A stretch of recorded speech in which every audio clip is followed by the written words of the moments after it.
এই জন্যই তারা সংস্কারের বাহানা দিয়ে নির্বাচনকে বানচাল করার চেষ্টা করছে। বাংলাদেশের মানুষের ভোটাধিকারকে, যে ভোটাধিকারের জন্য বাংলাদেশের মানুষ দীর্ঘদিন ধরে আন্দোলন সংগ্রাম করেছে, বিএনপি আন্দোলন সংগ্রাম করেছে। এই 5ই আগস্টের যে গণ অবস্থান, এখানেও কিন্তু মানুষের ভোটাধিকারের একটা বিষয় ছিল। সব কিছু মিলে আমি মনে করবো যারা এই কাজটা করছে তারা বাংলাদেশের মানুষকে আবার ভোটাধিকার বঞ্চিত করার জন্যই এই সংস্কারের প্রশ্ন তুলছে। যে আমাদের নেত্রী দেশনেত্রী খালেদা জিয়া, বিএনপির চেয়ারপারসন, দীর্ঘদিন অসুস্থ ছিলেন। উনি সুস্থ হয়ে দেশে আসছেন। অবশ্যই এটা আমাদের জন্য একটি ভালো সংবাদ, দেশের জন্য ভালো সংবাদ। আমরা মনে করি দেশনেত্রী খালেদা দেশে আসছে না, দেশে আসছেন বাংলাদেশের গণতন্ত্র, দেশে আসছেন বাংলাদেশের স্বাধীনতা, বাংলাদেশের সার্বভৌমত্ব। যিনি দীর্ঘদিন দেশবিরোধী বিভিন্ন শক্তির সাথে লড়াই করে মানুষের বিভিন্ন ধরনের অধিকার আদায় করেছেন, মানুষের ভোটাধিকার আদায় করেছেন, বাংলাদেশে সংসদে গণতন্ত্র প্রবর্তন করেছেন, যার নেতৃত্বে স্বৈরাচার বিরোধী আন্দোলন সহ একাধিক আন্দোলন সংগঠিত হয়েছে। এবং আমরা আশা করি তার নেতৃত্বে আমরা বাংলাদেশ জাতীয় দল বিএনপি সামনে জাতীয় নির্বাচন হচ্ছে, সেই জাতীয় নির্বাচনের মাধ্যমে বাংলাদেশের মানুষের যে ভোটাধিকার, সেই ভোটাধিকার ফিরিয়ে দেব এবং বাংলাদেশে একটি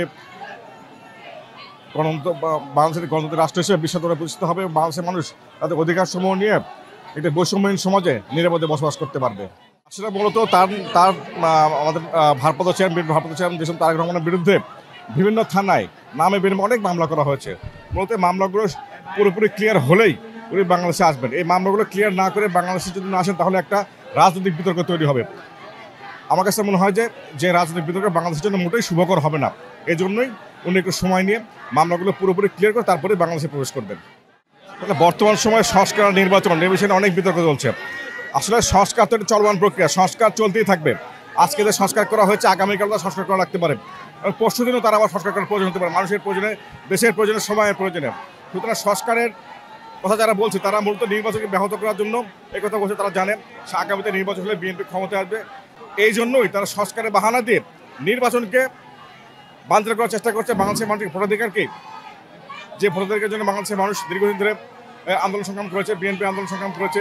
এই 5ই আগস্টের যে গণ অবস্থান, এখানেও কিন্তু মানুষের ভোটাধিকারের একটা বিষয় ছিল। সব কিছু মিলে আমি মনে করবো যারা এই কাজটা করছে তারা বাংলাদেশের মানুষকে আবার ভোটাধিকার বঞ্চিত করার জন্যই এই সংস্কারের প্রশ্ন তুলছে।